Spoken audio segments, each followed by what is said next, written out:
Hello and welcome back to the channel. Today's topic is another one that's been requested by a viewer.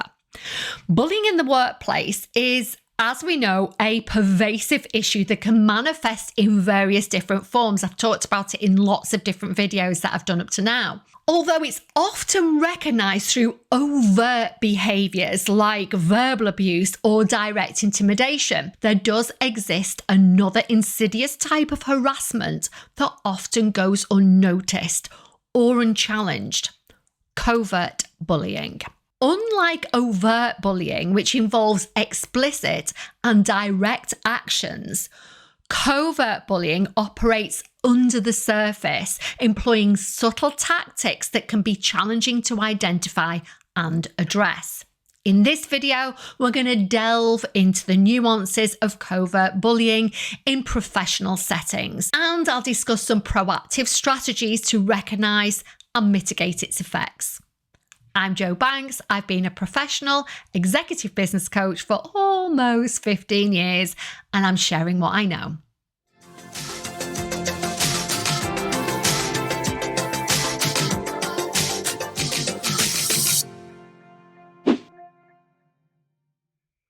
Before I get into the detail of today's topic, I would be so incredibly grateful if you could just take a moment to like, comment, subscribe, and hit that notification bell, because it really does make such a massive difference to helping me build this channel. So I really appreciate it if you do that. Firstly, let's look at understanding covert bullying. Covert bullying is a form of harassment characterized by subtle, manipulative, and often indirect behaviours aimed at undermining, isolating, or intimidating an individual within the workplace. It often operates behind the scenes, with abusers employing subtle tactics that can be really challenging to pinpoint. Unlike overt forms of bullying that may involve explicit threats or insults, covert bullying operates through covert tactics such as spreading rumours, exclusion from group activities, undermining someone's work, talking behind their back, or passive-aggressive behaviour. Recognising these covert forms of harassment is crucial to creating a healthier and more supportive work environment. Identifying covert bullying behaviours.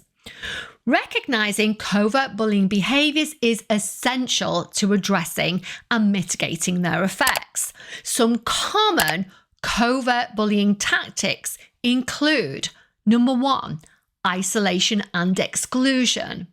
One of the most prevalent forms of covert bullying is the deliberate isolation or exclusion of an individual.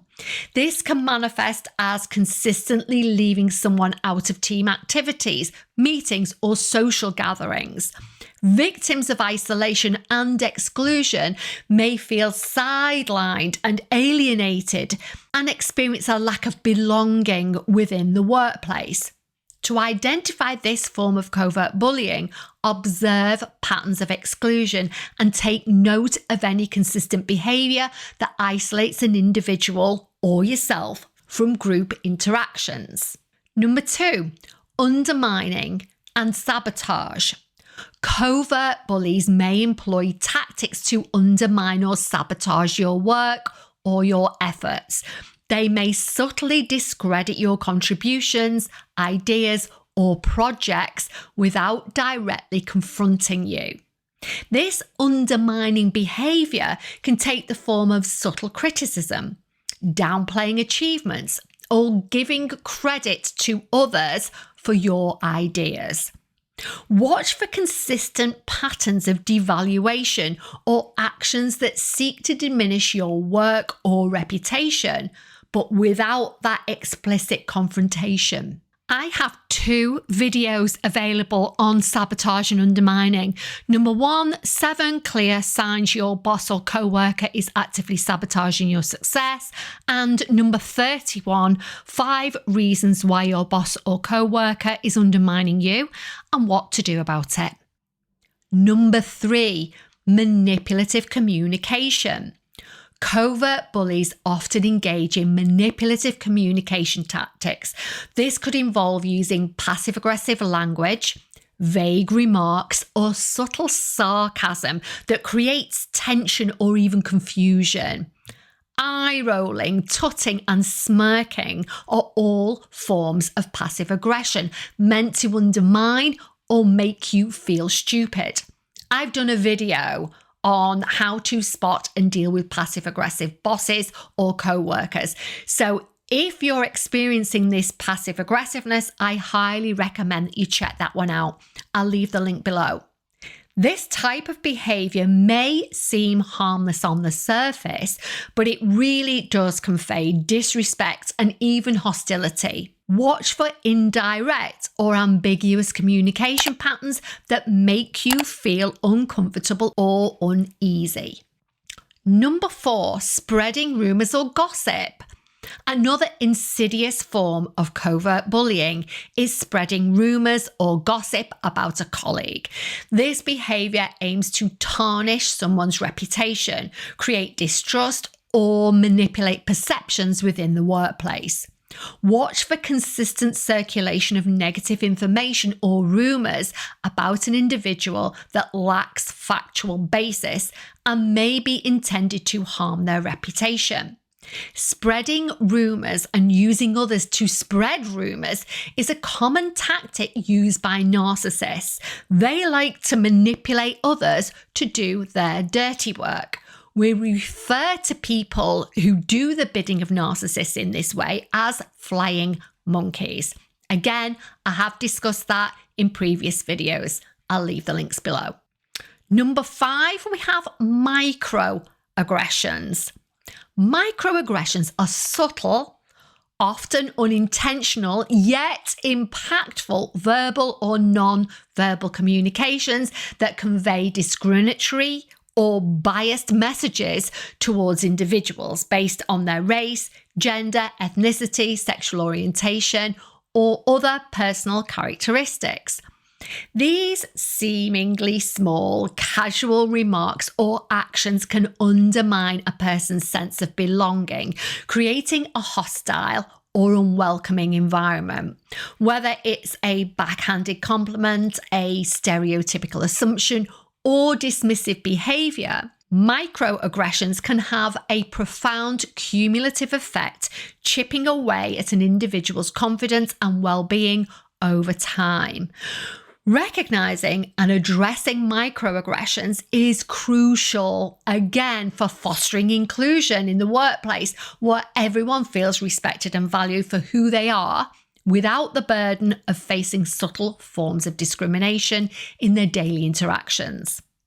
In a professional setting, microaggressions can manifest as comments, gestures, behaviours that, while are seemingly innocuous, they carry underlying biases or prejudices. These can range from making assumptions about someone's ability based on their appearance to constantly mispronouncing a colleague's name. Despite being subtle and sometimes unintentional, these actions perpetuate stereotypes, create discomfort, and contribute to a sense of otherness for those who are targeted. Addressing microaggressions involves raising awareness, fostering open dialogue, and creating a culture where you can feel empowered to call out and address these subtle yet harmful behaviours, ultimately contributing to a more respectful and inclusive workplace environment. Dealing with covert bullying. The way we deal with covert bullying is exactly the same way as we deal with overt bullying, which I have discussed in depth in previous videos, including the passive-aggressive one I referred to earlier. In essence, number 1, keep diary notes of examples. You'll need those for when you tackle a person or if you wish to raise things more formally at a future point. Number 2, nip it in the bud and set boundaries. Speaking to the person about their behaviour sooner rather than later. By not calling it out, you condone it, and the bullying will likely escalate.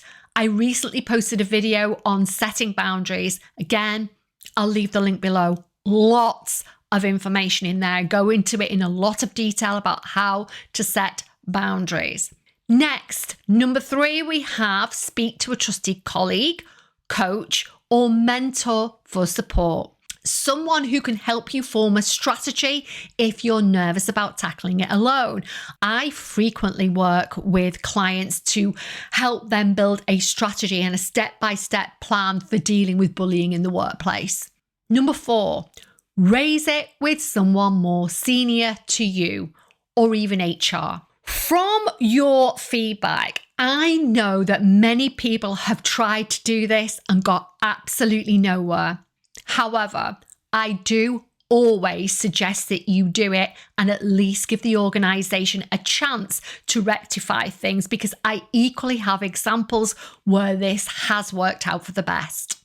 Number 5, if you've tried all of these things and none have worked, I strongly suggest looking for another job sooner rather than later. I know this is a controversial one because you tell me that it's controversial, but I also know from personal experience of being bullied at work that the longer you leave it, the longer you stay, the worse you will feel. And ultimately, it is going to affect your physical and mental health. It's not a question of if, it's a question of when. It will undermine your confidence, your self-worth, and your self-esteem. No job is worth that. The wrap-up. Recognizing the different forms of covert bullying is essential for creating a supportive and inclusive workplace and protecting yourself and others. Unfortunately, as I've said in every video I've done on bullying and bullies, they build themselves up by putting others down.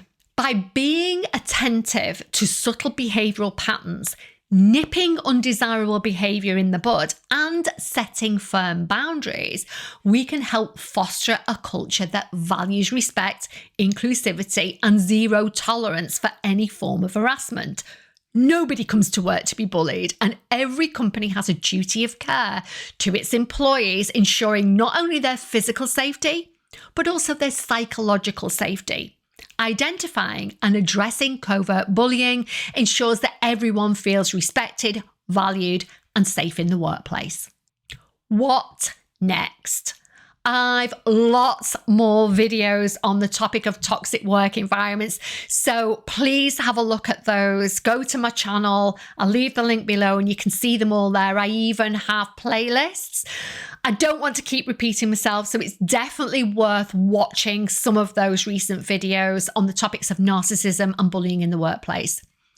Today's topic, as I mentioned at the beginning, came from a viewer. I love getting your feedback. It's really great. So many people are interacting now, and that just makes my heart sing. It helps me know what's important to you. So if there's something you'd like me to comment, leave it in the section below, even if it's unrelated to this video. I read everything. Each of these videos takes up to 20 hours to write, record, and edit, so I really want to make sure that I'm spending my time wisely to give you the most helpful content. As always, please remember to like, comment, subscribe, and hit that notification bell so that you don't miss a thing. Finally, thank you to everybody who watches until the very end, and thank you so much for your continued support. It means the absolute world to me.